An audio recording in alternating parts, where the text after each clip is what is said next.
Mummy ഇന്ന് തയ്യാറാക്കിയിരിക്കുന്നത് ഒരു ട്യൂണ കട്ട്ലേറ്റ് ആണ്. അതെങ്ങനെ തയ്യാറാക്കുന്നത് നമുക്ക് നോക്കാം. ഞാനിന്ന് ചെയ്യാൻ പോകുന്നത് ട്യൂണ കട്ട്ലേറ്റ് ആണേ. അപ്പം നമുക്ക് ഞാൻ ടിൻ ട്യൂണ ആണ് എടുത്തിരിക്കുന്നത്. ഒരു 2 പാക്കറ്റ് ടിൻ ട്യൂണ ചങ്ക്സ് ആണ് എടുത്തിരിക്കുന്നത്. ഇതൊരു ഓയിലാണ് കിടക്കുന്നത്. ഇത് നമുക്ക് ഈ ടിൻ ഓപ്പൺ ചെയ്ത് ഇത് ഡ്രെയിൻ ചെയ്തെടുക്കണം.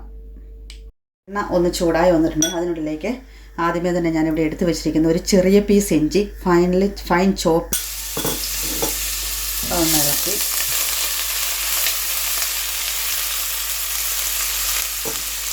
കൂടെ തന്നെ നമുക്കൊരു ചെറുതായിട്ട് ഒരു 3-4 പീസ് വെളുത്തുള്ളി അരിഞ്ഞ് വെച്ചിരുന്നതാണ്.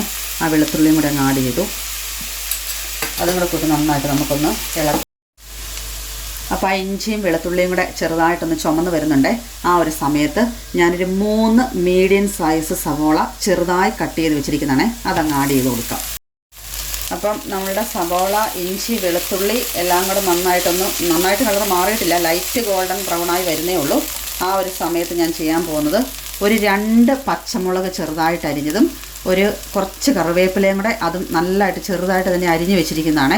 അതങ്ങ് ആഡ് ചെയ്ത് കൊടുക്കാം കേട്ടോ. കറിവേപ്പിലയൊക്കെ നിങ്ങളുടെ കൂടുതലുണ്ടെങ്കിൽ അതനുസരിച്ച് കൂടുതൽ ആഡ് ചെയ്യാം. എൻ്റെ കയ്യിൽ ഒത്തിരി ഇല്ലായിരുന്നു, അതുകൊണ്ട് ഞാനൊരു 2 തണ്ടേ ചേർത്തുള്ളൂ. പിന്നെ പച്ചമുളക് നമ്മളുടെ എരിവിനനുസരിച്ച്, ഇപ്പോൾ പിള്ളേർക്കൊക്കെ കൊടുക്കാനാണെങ്കിൽ എരിവ് കുറച്ച് മതിയല്ലോ.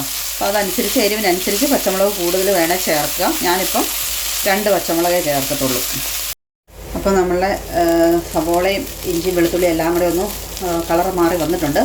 ആ ഒരു സമയത്ത് നമുക്ക് ഇതിനുള്ള പൊടികൾ ചേർക്കണം. ആദ്യമേ തന്നെ ഒരു 1/2 ടീസ്പൂണോളം മഞ്ഞൾപ്പൊടി ഞാൻ ആഡ് ചെയ്യുവാണേ. ആ മഞ്ഞൾപ്പൊടി ഇട്ടൊന്ന് ഇച്ചിരി നേരം ഒന്ന് ഇളക്കണം. അതിൻ്റെ ആ പച്ച മണം ഒന്ന് മാറുന്നോടം വരെ ഒന്ന് ഇളക്കിയിട്ട് നമുക്ക് ബാക്കി പൊടി ഇട്ട് കൊടുക്കാം. പിന്നെ നമ്മൾ ആഡ് ചെയ്യാൻ പോകുന്നത് ഒരു 1/2 ടീസ്പൂണോളം മല്ലിപ്പൊടി ആഡ് ചെയ്യുന്നുണ്ട്. ചിലരൊന്നും മല്ലിപ്പൊടി ആഡ് ചെയ്യത്തില്ല, പക്ഷേ എനിക്ക് മല്ലിപ്പൊടിയൊക്കെ ഇച്ചിരി ആഡ് ചെയ്ത് ഇച്ചിരി സ്പൈസസ് ഒക്കെ ഇട്ട് ചെയ്യുമ്പോഴാണ് കട്ട്ലേറ്റിന് കുറച്ചും കൂടി ആ പ്ലെയിൻ ടേസ്റ്റിനേക്കാളും ഒരു നല്ല ടേസ്റ്റ് വരുന്നത്. പിന്നെ നമ്മൾ ആഡ് ചെയ്യാൻ പോകുന്നത് ഒരു 1/2 ടീസ്പൂണോളം മുളക് പൊടി. ഇത് ഇച്ചിരി എരിവുള്ള മുളക് പൊടിയാണ്, കാശ്മീരി ചില്ലി അല്ല, അതുകൊണ്ട് 1/2 ടീസ്പൂൺ മതി. മുളക് പൊടി ഇനി എരിവില്ലാത്ത പൊടിയാണെങ്കിൽ അതനുസരിച്ച് ഒരു ടീസ്പൂണൊക്കെ ചേർക്കാം.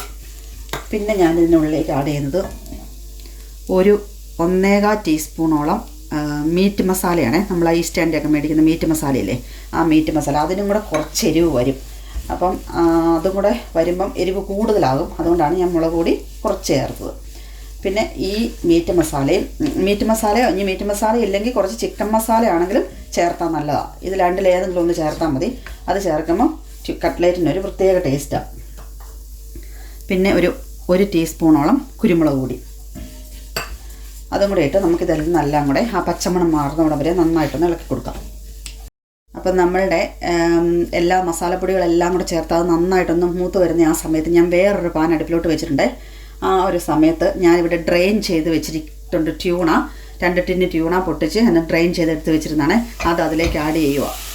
ഇതൊരു ടിപ്പാണ്. ഇങ്ങനെ ചെയ്യുന്നത് എണ്ണയൊന്നും ഒഴിക്കേണ്ട, വെറുതെ അതിനകത്തേക്ക് ഇട്ടാൽ ഇതിൻ്റെ ആ ഒരു വെള്ളമയം ഉണ്ടല്ലോ, ആ വെള്ളമയം ഒന്ന് മാറി ഇതൊരു ഓയിലിനകത്താണ് കിടക്കുന്ന ആ ഒരു നനവുണ്ട്, അതും മാറി ഈ ട്യൂണയ്ക്കൊക്കെ ഒരു മണം ഉണ്ടല്ലോ, അതെല്ലാം ഒന്ന് മാറി നല്ല ഒരു ടേസ്റ്റ് കിട്ടും. ഇങ്ങനെ ഒന്ന് ചെയ്ത് ട്യൂണ അതിലേക്ക് ആഡ് ചെയ്താൽ. അപ്പം നമുക്കിത് ഇതിലേക്ക് ഇട്ട് ഒത്തിരി നേരം ഒന്നും ചെയ്യണ്ട, ജസ്റ്റ് ഒന്ന് ഇതൊന്ന് ചൂടായി ഒന്ന് ചെയ്തെടുത്താൽ മതി. അപ്പം നമുക്കിതൊന്ന് ഇളക്കി ഒന്ന് ചൂടാക്കിയെടുക്കാം. അപ്പം നമ്മളുടെ മസാലകളെല്ലാം കൂടെ ചേർത്ത് അതിൻ്റെ പച്ചമണമൊക്കെ മാറി നന്നായിട്ട് റെഡി ആയിട്ടുണ്ട്. ആ ഒരു സമയത്ത് നമ്മൾ നേരത്തെ ഇവിടെ ചൂടാക്കി എടുത്തില്ലേ, ഒരു പാനിലേക്ക് ഞാൻ പറഞ്ഞില്ലേ ചൂടാക്കി എടുക്കുന്ന ആ വെള്ളവും ഇതെല്ലാം കൂടെ എണ്ണയെല്ലാം കൂടെ ഇതിലേക്ക് ഒഴിക്കുന്നതിലും ഒന്നും കൂടെ നല്ലത് ഇതുപോലെ ഒരു സെപ്പറേറ്റ് ആയിട്ട് ഇങ്ങനെയൊന്ന് ചൂടാക്കി അതിനുശേഷം ഇതിലേക്ക് ആഡ് ചെയ്ത് കൊടുത്ത് നമുക്ക് മിക്സ് ചെയ്യാം. നമുക്ക് ഈ ട്യൂണയും കൂടെ അങ്ങോട്ട് ചേർത്ത് നന്നായിട്ട് ഇതെല്ലാം കൂടെ കൂടി മിക്സ് ചെയ്തെടുക്കാം.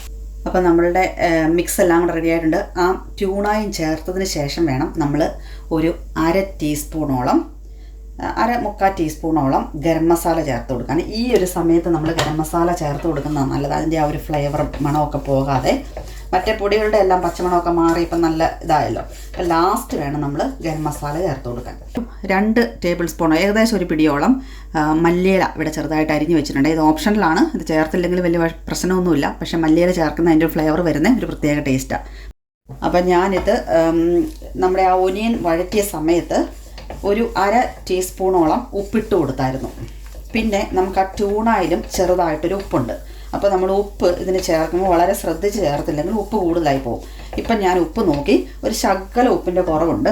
അപ്പം ഞാൻ ട്യൂണായും ഒക്കെ ചേർത്തതിന് ശേഷം ഉപ്പ് നോക്കിയതിന് ശേഷം ഒരു പൊടി ഉപ്പും കൂടെ ചേർത്ത് കൊടുക്കുവാണേ. അതും കൂടെ ചേർത്ത് നമുക്കൊന്ന് മിക്സ് ചെയ്യാം. ഇനി 2 പൊട്ടറ്റോ, മീഡിയം സൈസ് പൊട്ടറ്റോ ഞാനിവിടെ ബോയിൽ ചെയ്ത് നന്നായിട്ട് വേവിച്ചെടുത്ത്, ഈ പൊട്ടറ്റോ ഇതുപോലെ തന്നെ കട്ട് ചെയ്യാതെ ഇങ്ങനെ തന്നെ വേണം കട്ട്ലേറ്റിന് എപ്പോഴും നമ്മൾ ബോയിൽ ചെയ്തെടുക്കാനേ. അത് കഴിഞ്ഞ് ഇത് അധികം ചൂടാറുന്നതിന് മുമ്പ് ഇതിൻ്റെ സ്കിന്നെടുത്ത് മാറ്റിയിട്ട് വെച്ചിരിക്കുന്നത് ഇതിനെ നമുക്കിനി ഒന്ന് മാഷ് ചെയ്ത് ഇതിനുള്ളിലേക്ക് ചേർത്ത് കൊടുക്കാം. അപ്പം ആ ഒരു സമയത്ത് നമ്മൾ മാഷ് ചെയ്തെടുത്തിരിക്കുന്ന ഈ പൊട്ടറ്റോ ഇതിനുള്ളിലേക്ക് ആഡ് ചെയ്ത് കൊടുക്കാം. അപ്പം പൊട്ടറ്റോ നന്നായിട്ട് ഇതിലേക്ക് പൊടിഞ്ഞ് ചേർന്നിട്ടുണ്ട്. ഈ ഒരു ഇതുപോലത്തെ ഒരു ടെക്സ്ചറിൽ ഇത് വരണം.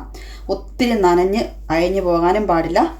ഇതുപോലെ നമ്മൾ കൈ കൊണ്ട് ഉരുളയാകുന്ന ആ ഒരു രീതിയിൽ ഇപ്പോൾ ഇത് വന്നിട്ടുണ്ട്. പൊട്ടറ്റോ നന്നായിട്ട് മാഷ് ചെയ്തെടുക്കണം. മാഷർ ഉണ്ടെങ്കിൽ ഇല്ലെങ്കിൽ കൈ വെച്ച് നന്നായിട്ട് പൊടിക്കുകയോ അല്ലെങ്കിൽ ഒരു ഫോർക്ക് വെച്ച് നന്നായിട്ട് പൊടിച്ചെടുക്കുകയോ ചെയ്യണം. പൊട്ടറ്റോ നന്നായിട്ട് ഇതിലേക്ക് പൊടിച്ച് ഇപ്പം ഞാൻ ചേർത്തിട്ടുണ്ട്. അപ്പോൾ നമുക്കിനി ഇതൊന്ന് ചെറുതായിട്ടൊന്ന് ചൂടാറി കഴിയുമ്പം ഇനി നമുക്ക് ഷേപ്പ് ചെയ്തെടുക്കാം. ഇനി ഇത് നന്നായിട്ട് ഷേപ്പ് ചെയ്തെടുത്ത് ഇതിനെ ഫ്രൈ ചെയ്തെടുക്കണം. അപ്പോൾ അതിന് വേണ്ടി ഞാനൊരു 4 എഗ്ഗിൻ്റെ വൈറ്റ് എടുത്ത് ബീറ്റ് ചെയ്ത് വെച്ചിരിക്കുന്ന, അപ്പോൾ അതിലേക്ക് ഒരു ടീസ്പൂണോളം കോൺഫ്ലോർ ചേർത്തിട്ടുണ്ട്. അതൊരു ടിപ്സാണ്. അങ്ങനെ മുട്ടവെള്ളയിലൊന്ന് ചേർത്താൽ ഇതിൽ നിന്ന് പൊട്ടിപ്പോകാതിരിക്കും. നമ്മൾ കട്ട്ലേറ്റ് ഉണ്ടാക്കുമ്പം പൊട്ടിപ്പോകാതിരിക്കും. അതിന് വേണ്ടിയിട്ടാണ് അങ്ങനെ ചേർക്കുന്നത്. പിന്നെ ഈ ബ്രെഡ് ക്രംസ് നമ്മുടെ ഹോം മെയ്ഡ് ബ്രെഡ് ക്രംസ് ഒരു 4 4-5 ബ്രെഡ് എടുത്ത് ടോസ്റ്റ് ചെയ്തിട്ട് അതിനെ നമ്മൾ ചെറിയ പീസാക്കി മിക്സിയിലോട്ടിട്ടൊന്ന് പൊടിച്ചെടുത്തിട്ട് ഒരു ഫ്രൈങ് പാനിനകത്തോട്ടിട്ട് ഒന്നും കൂടെ ചൂടാക്കി എടുത്തപ്പം നമുക്ക് നല്ല അടിപൊളിയായിട്ട് ബ്രെഡ് ക്രംസ് ഉണ്ടാക്കിയെടുക്കാം. ഇങ്ങനെ ഒരു സ്പൂണിലോട്ട് വെച്ചിട്ട് അങ്ങനെ ഇതുപോലെ ഒന്ന് ചെറിയ ഉരുളകളായിട്ട് ഇങ്ങോട്ട് എടുത്തിട്ട് ഒരു സ്പൂണിനുള്ളിലേക്ക് വെക്കുക. അപ്പോൾ അങ്ങനെയും ഷേപ്പാക്കാം. ഇല്ലെങ്കിൽ നിങ്ങൾക്കൊരു ടിന്നിൻ്റെ റൗണ്ട് ഷേപ്പിലാക്കണമെങ്കിൽ ഒരു ടിന്നിൻ്റെ ചെറിയൊരു ഇങ്ങനെ ബോട്ടിലുകളുടെ അടപ്പില്ലേ, അതെടുത്തിട്ട് അങ്ങനെയും വേണേൽ ഷേപ്പാക്കി എടുക്കാം. ഞാൻ സാധാരണ ചെയ്യുന്നത് ഇങ്ങനെ സ്പൂൺ വെച്ചാൽ സാധാരണ എന്നും ചെയ്യുന്നത് ഇങ്ങനെ ഈ ഷേപ്പിൽ, നല്ല ഒരേ ഷേപ്പിൽ നമുക്കപ്പം കിട്ടും. ഞാനിപ്പോൾ ഈ ബോട്ടിലിൻ്റെ ഇതുകൊണ്ട് ഇതുപോലെ എന്തെങ്കിലും ഒരു ബോട്ടിലിൻ്റെ അടപ്പെടുത്തിട്ട് അങ്ങനെ ഷേപ്പ് ചെയ്യാം കേട്ടോ. ഇത് ഞാൻ അങ്ങനെ ഷേപ്പ് ചെയ്തെടുത്താണ് ബോട്ടിലിൻ്റെ അടപ്പ് കൊണ്ട്. അപ്പോൾ ഇതുപോലെ ഒരു ഉരുളകളാക്കി ഇങ്ങനെ ഒരു കട്ടിംഗ് ബോർഡിലേക്ക് വെക്കുക. വെച്ചിട്ട് ഇങ്ങനെ ഒരു ബോട്ടിലിൻ്റെ അടപ്പെടുത്ത് ഇത് കണ്ടോ, ഇതുപോലെ ഷേപ്പായി കേട്ടോ. നമ്മൾ കൈ കൊണ്ടും കൂടെ അതിനെ ഒന്ന് കട്ട്. അല്ലെങ്കിൽ നമുക്ക് കട്ട്ലേറ്റിൻ്റെ കട്ടറുണ്ടല്ലോ, അതുള്ളവർ അത് വെച്ച് ചെയ്യുക. അതില്ലാത്തവർക്ക് ആണ് ഞാനീ പറഞ്ഞു തരുന്നത്. ഇങ്ങനെ ഷേപ്പ് ചെയ്തെടുക്കാം. സ്പൂൺ വെച്ച് ചെയ്യുകയാണെങ്കിൽ ഒന്നും കൂടെ എളുപ്പമുണ്ട്. ഇങ്ങനെ റൗണ്ട് ഷേപ്പിൽ വേണമെന്നുണ്ടെങ്കിൽ ഇങ്ങനെ ബോട്ടിലിൻ്റെ അടപ്പ് വെച്ച് ഇങ്ങനെ ചെയ്തെടുക്കാം കേട്ടോ. ഇനി നമുക്കിതിനെ മുട്ടവെള്ളയും ബ്രെഡ് ക്രംസും ഇവിടെ റെഡി ആയിട്ടുണ്ട്. അതിലേക്ക് മുക്കിയെടുക്കണം. എപ്പോഴും നമ്മൾ ബ്രെഡ് ക്രംസ് എടുക്കുമ്പം അത് മൊത്തം കൂടെ എടുത്ത് ഉണ്ടാക്കുന്നതെല്ലാം കൂടെ എടുത്ത് ഒന്നിച്ചിട്ട് ചെയ്യേണ്ട. ഇതുകൊണ്ട് ഞാനൊരു കുറച്ചെടുത്ത് മാറ്റി വെച്ചിരിക്കുക. പിന്നെ നമുക്ക് ആവശ്യം വരുന്നതനുസരിച്ച് അതിലേക്ക് ഇട്ട് കൊടുത്താൽ മതി.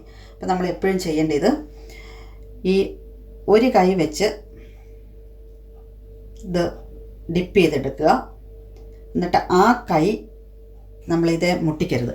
മറ്റേ കൈ വെച്ച് വേണം നമ്മൾ ബ്രെഡ് ക്രംസ് ചെയ്തെടുക്കാനേ, ഡിപ്പ് ചെയ്തെടുക്കാൻ.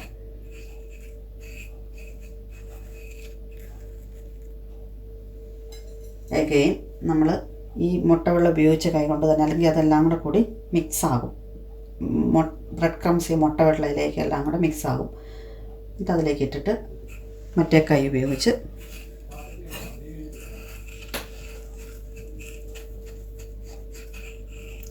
ബ്രെഡ് ക്രംസ് കോട്ട് ചെയ്തെടുക്കുക.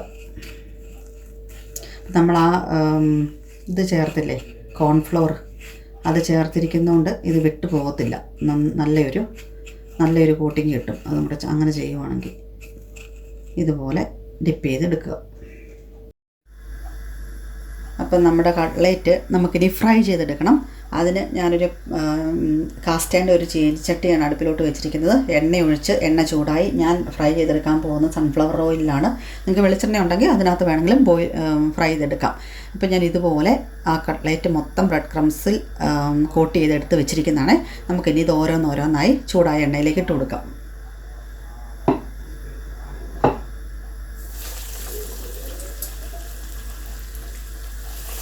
ഇതിപ്പം ഉടനെ നമ്മളിതിനിട്ട് കുത്തി മറിക്കരുത്. ഇതിൻ്റെ ആ ഒരു സൈഡൊന്ന് ചെറുതായിട്ടൊന്നായിട്ട് വേണം നമ്മൾ മറിക്കാനായിട്ട്.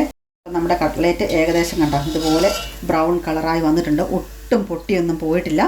എപ്പോഴും കട്ട്ലേറ്റിൻ്റെ പുറത്ത് നല്ല മൊരിഞ്ഞും അകം നല്ല സോഫ്റ്റായിട്ടും ഇരിക്കണം. അങ്ങനെയാണ് വരേണ്ടത്. അപ്പോൾ നമുക്ക് പൊട്ടാതെ തന്നെ നമ്മുടെ കട്ട്ലേറ്റ് ഒട്ടും പൊട്ടാതെ തന്നെ റെഡിയായിട്ട് കിട്ടിയിട്ടുണ്ട്.